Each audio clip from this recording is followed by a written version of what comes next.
everyone, welcome back to my channel. And today's movie review Monday is, my shirt, give you a little sneak peek. That's right, Beauty and the Beast, the live action one. So I just went and saw this last week, and this is a movie that when I first heard Disney was doing a live action version of their animated movie, I was a little hesitant on. The animated one is very nostalgic for me. It came out when I was a kid, and as a young teen, I loved that movie. But what sold me on it was that first trailer when they did, particularly when I saw, I don't remember who put it out, but it was kicking on social media. There was a side-by-side comparison of the animated trailer versus the new live-action trailer, and it was shot for shot almost exactly alike. And I thought, huh, this could work. And then the trailer itself actually, I would say, sold me. I thought it looked amazing. So it was a movie I was very much looking forward to from that moment until, well, I guess last week. And, you know, it came out and it got really good reviews, and friends of mine who had gone to see it also gave it good reviews. So I was excited.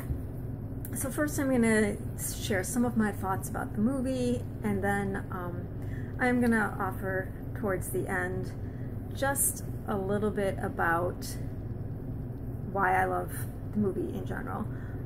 But I'm going to pause for a second because my cat is trying to eat a plastic bag. Okay, I'm back.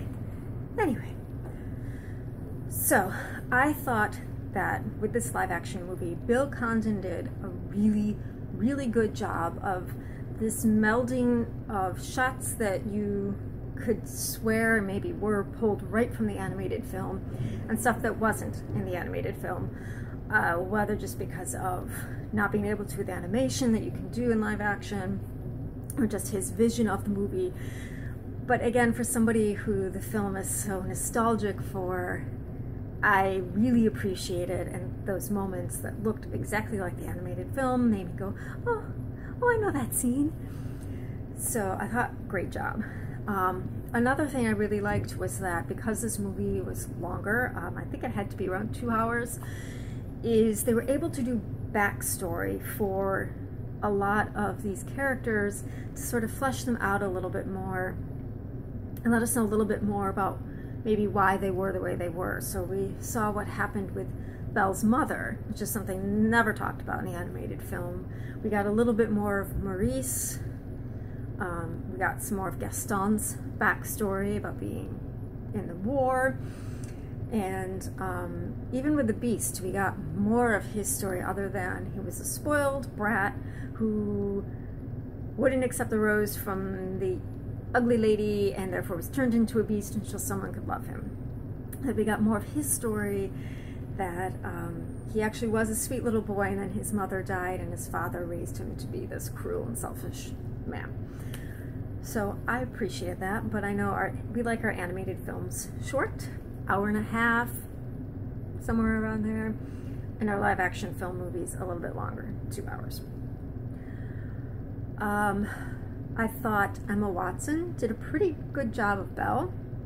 Vocally, it wouldn't have hurt to have had a stronger singer, and I'm not saying that to say that Emma Watson can't sing or that she did a horrible job, but when you've got people who are musical theater trained, such as Josh Gad, Luke Evans, and Audra McDonald, it sort of feels like you have to kind of step it up. And again, she didn't do a horrible job, you know, which probably better than I could. It's just, you know, you wonder if they had had a more stage-trained singer, a more musical theater-trained singer. But anyway, there were some new songs. Speaking of the music, I thought I had heard somewhere that they were songs that were done for the animated film that just didn't make the cut. I don't think any of them were ones that were in the Broadway musical. It's been forever since I've listened to that soundtrack, but I know the like 3 songs that I can remember none of them were in the movie, including my favorite that Belle sings, which is Home. I thought Luke Evans was really great as this charming Gaston, who you kind of like, that arrogant guy or person who thinks highly of themselves, but they're charming about it, so you kind of like them, until he went really twisted and dark, and then you were like, oh no, dude, you need to get over yourself. My favorite character had to be, which was a surprise to me, had to be LeFou. LeFou in the animated film drives me crazy. He's annoying, he's obnoxious, he's a kiss ass, and you just are like, go away. But I don't know if it was just because it was Josh Gad, or if, I don't know what it was, but I thought this LeFou was really, I liked him. And I thought Josh Gad brought a sweetness to the role, if that makes sense, that, you know, he's just sort of kind of like that cartoon with the big bulldog and then the little yip yip dog that's always just so excited to be around the big bulldog and always jumping over him. That's kind of how I felt LeFou was in this. He wasn't like a kick-ass. He was just like, I like you and I want to be around you. And so towards the end of the movie, when LeFou sort of switches from Team Gaston to Team Belle and the Beast, it really didn't come as a surprise, and it wasn't like you were watching it going, what just happened? This doesn't feel true to character, because you saw so many moments when Gaston was hatching his plots where LeFou, you could see he was sort of hesitant and didn't really know what to expect. But when you're around someone who has such a forceful personality and you're not, you sometimes just go with the flow because it's easier that way. Let's see. So I thought it was a really good movie. It was a good interpretation. It makes me less hesitant for the upcoming live action remakes that I hear Disney wants to do with some of their animated films. So I say, you know, keep it up. Hey, if you can get Bill Condon to direct, I thought he did a really good job. Some of the bigger musical numbers, which, despite the fact that Gaston is a kind of crappy guy, two of my favorite songs from the movie are his songs, and the one in the bar, and I'm sure it has an official name that I just think it's the Gaston song.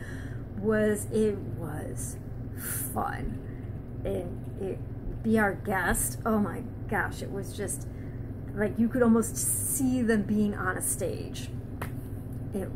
Bill Condon knows how to film a musical. He did Chicago, right? Pretty sure. So, not surprising. The one moment that sticks out in my head that I would have liked to see portrayed differently is at the end, when the Beast turns from the Beast to the Prince. That one thing I thought the animated film did much, much better than the live action is you got that idea from Belle that she didn't know who this handsome guy was standing in front of her. That there was hesitation as she looked at him until she saw his eyes and said, "It is you." Whereas in the live action, it felt like it was much more immediate acceptance, immediate like, wow, look at you and what you really look like. But I did appreciate that during the big ball scene, maybe wedding ball scene, that Belle asks the Beast, you know, what do you think about growing a beard? So I would say movie gets 2 thumbs up. It is one I will, on my scale, it is one I will most likely own. Why I love the tale of Beauty and the Beast, just really quickly, because I think it is important, because I know it adds to where I'm coming from going into watching this movie. And mostly as a teen, it was that Belle had brown hair, and I know I try desperately to be a redhead these days, partly to cover up the gray, but it was very exciting at that time. It felt like, maybe it still feels like, princesses are blonde. I'm like, well, but I'm not blonde. So it was very exciting to see a princess with dark hair. And she loved to read. And I have a horrible book addiction. I mean, there are worse things I could be addicted to. but I'm constantly buying books. I have stacks of books to be read, and I've always been like that. And so to see a main character who wasn't just that sort of nerdy, we don't talk to her unless we need to pass a test or get some homework done girl. Now, as an adult, I can also say how I feel now, and maybe fed into some of what I felt back then, is you have in the character of Belle someone who feels different, who doesn't feel like she fits in anywhere, and she feels that people are looking at her and maybe judging her, but not really getting her. And God, do I relate to that. And maybe some of you do too, but I know certainly as a teenager, and even still as an adult, a lot of times I look around at people around me, general society, and I always feel like I'm just not quite one of the cool kids. Like, I don't quite fit in anywhere. And it doesn't always concern me. Like, you feel Belle's pretty confident in who she is, but you also, I think it's just human nature to say it would be nice. And I think part of the reason why she doesn't want to be with Gaston is because the things that make her her are the things he wants to change about her. Like, why would you read? You should just be content to be my wife and to have my babies. And she's not that at all. She wants more than what she has, even if she doesn't really know. Because I feel like Belle never really voices what exactly it is she's looking for, what adventure she thinks she wants to go on. She just knows she needs to break out, and especially in high school. I couldn't wait to get out of high school, to get out of my small town and go and study theater and be in a big city. I just knew I didn't fit in. The other thing I think I like about it, which ties into Belle and also ties into the Beast, is characters who really just want someone to look past what's on the outside, whether it's Belle and her beauty or the Beast and his non-beauty, and see who they are on the inside. And I think we all can relate to that, whether it's romantic love, friendship love, family love, is we all want someone who will see past the outside to see who we are on the inside, and will love us either despite that or because of that. And I think that's why I like the film, is because you see a couple who gets what they want in that and is able to give that to the other person. So I've now rambled on much longer than I had originally planned on. I really did want to keep this to around 10 minutes, and I'm looking at my little time in the corner and I see I'm at 13. So I am going to wrap this up. Just one thing really quick about my shirt. I don't need prints. I've got books. I'll try to remember to link it down below, but the site I got this off of is shirtpunch.com, and they're your go-to for all nerdy, geeky type shirts. I don't know if they'll still have this one, but if nerdy, geeky shirts are your thing, definitely check them out. No, they didn't pay me to say this. They don't know I'm saying this. It's just a site that I've come to love very much and have ordered 3 shirts from in the past 3 weeks. Alright, so until next time, see you later. Bye.